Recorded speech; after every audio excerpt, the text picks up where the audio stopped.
VIP के मुखिया मुकेश सहनी ने एक बहुत ही बड़ा खुलासा किया है। जी हाँ, अभी आप देख रहे हैं तिरहुत खबर। मैं हूं संजीत और आपको बता दें कि बिहार राजनीति में एक बार फिर से भूचाल आ गया है। जैसे ही पवन सिंह को बीजेपी के पार्टी से निष्कासित किया गया, वैसे ही एक बयान आता है सुप्रीमो वीआईपी के मुकेश सहनी का, जिसमें उनके द्वारा यह दावा किया जाता है कि अभी तो पवन सिंह को हटाया ही गया है, लेकिन यह एक सिर्फ दिखावा है। यह दिखावा इसलिए है क्योंकि उनको जो है उपेंद्र कुशवाहा को ठिकाना लगाना है। आइए जानते हैं और देखते हैं वीआईपी सुप्रीमो मुकेश सहनी ने क्या कहा है। महिलाओं को आरक्षण का विरोध करते और जब सत्ता में आते तो महिलाओं का जीवन कठिन हो जाता है। देखिए, अभी भी मोदी जी हम विपक्ष के ऊपर ही टारगेट कर रहे हैं। अब बताइए, 27 सालों में 17 साल से एनडीए का सरकार है, 7 साल स्वर्गीय अटल बिहारी वाजपेयी जी का सरकार रहा, 10 साल से मोदी जी का सरकार है। उनको अगर आरक्षण करना है तो करना चाहिए था। ये खाली बोलने की बात है। अभी उनको अपना हिसाब किताब देना चाहिए कि 10 साल में उन्होंने कहा, अभी मोदी जी बड़ा सीना तान करके 56 इंच का सीना लेकर घूम रहे हैं और कह रहे हैं कि हम मोदी का गारंटी है। अब बताइए, ये गारंटी किनका था? जो विदेश से काला धन लाएंगे और सबके खाता में पैसा देंगे, ये गारंटी किसका था? हर साल 2 करोड़ युवा को नौकरी देंगे, ये गारंटी किनका था? गरीब का पक्का मकान बना के देंगे, ये गारंटी किनका था? किसान को आय दुगुना करेंगे, ये गारंटी किनका था? तो ये अपने गारंटी जो इन्होंने वादा किया उस पर चर्चा नहीं कर रहे हैं। अभी भी विपक्ष को टार कर रहे हैं। हमने कहा ना, 27 सालों में मैक्सिमम 17 साल आप सत्ता में है। आप देखना चाहिए, आपको करना चाहिए महिला का। हम लोग तो अधिकार के लिए लड़ाई लड़ रहे हैं। अभी बिहार में जाति आधारित गणना करा के और आरक्षण का दायरा बढ़ाया गया।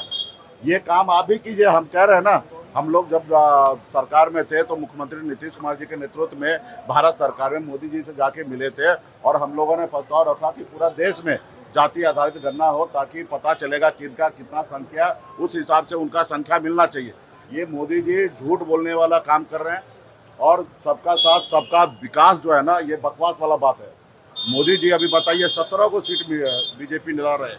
17 सीट में से 7 सीट SC ST OBC को दिए हैं, जिसका 90% आबादी है, और जिनका 10% आबादी है उनको 10 को सीट दी है। ये कहीं ना कहीं कहाँ क्या दिखा रहा है? डबल स्टैंडर्ड दिखा रहा है। सबका साथ सबका विकास कहाँ दिख रहा है? तो इसलिए हम लोग लड़ाई लड़ रहे हैं कि देश में जाति आधारित गणना कीजिए और जिनका जितना हिस्सेदारी है उनको दीजिए, किसी का कोई हकमारी ना करे। तो ये सब तो हमारा अहम है, लेकिन ये लोग करना ही नहीं चाह रहे। पवन सिंह ये दिखाने के लिए किए हैं। दरअसल बात था कि उपेंद्र कुशवाहा जी को ठिकाना लगाना है, ठीक है। तो हम पहले भी कह चुके ना, उपेंद्र कुशवाहा जी, हमने कहा ना, उनको ऑफर किया गया था महागठबंधन से चुनाव लड़ लीजिए। अब पता चला कि बीजेपी का सीट है सामने, तो वो पीछे हट गया। तो बीजेपी से कितना नजदीकी है ये जग जाहिर है। और हाँ, गेम है। उपेंद्र कुशवाहा जी को ठिकाना लगा के कुशवाहा समाज का जो नेता है उनको खत्म करके, और वो चाहते हैं कि ये चुनाव खत्म होगा और चुनाव हार जाएंगे, उसके बाद बोलेंगे कि बीजेपी में सदस्यता ले लीजिए, बीजेपी में आ जाइए और फिर आपको कुछ बना देंगे, वरना आप उम्र भी हो चुका है तो आप घर पे रहिए। तो ये एक साजिश है। सिर्फ उनको ही नहीं, चिराग पासवान जी को भी ठिकाना लगा दिए हैं। हाजीपुर से चिराग जी भी हार रहे हैं। अब मोदी जी कहे ना, हम चिराग को जिताने के लिए थोड़े आए हैं, हम स्वर्गीय पासवान जी के लिए आए हैं। चिराग को जिताने के लिए थोड़े आए, ये तो जीत ही रहे हैं। मतलब आप समझ रहे हैं ना। तो वहाँ पे भी ठिकाना लगा दिया। और ये कुछ ऐसे नहीं चाहता है गरीब पिछड़ा OBC SC ST का बच्चा आगे बढ़े। हमारे साथ किया, हमने क्या किया? हमने क्या उसका ले लिया? हम राजनीति कर रहे, संघर्ष करके 4 विधायक बनाए। हम अपने अधिकार के लिए लड़ाई लड़ रहे थे कि निषाद को आरक्षण मिले। जब बंगाल में आरक्षण है, दिल्ली में आरक्षण है, बिहार में मिले, इसके लिए यूपी तक हम लड़ाई लड़ रहे, संघर्ष कर रहे। हमारा विधायक ले लिया, हमको सरकार से बाहर कर दिया, जो सरकार हमने बनाया था।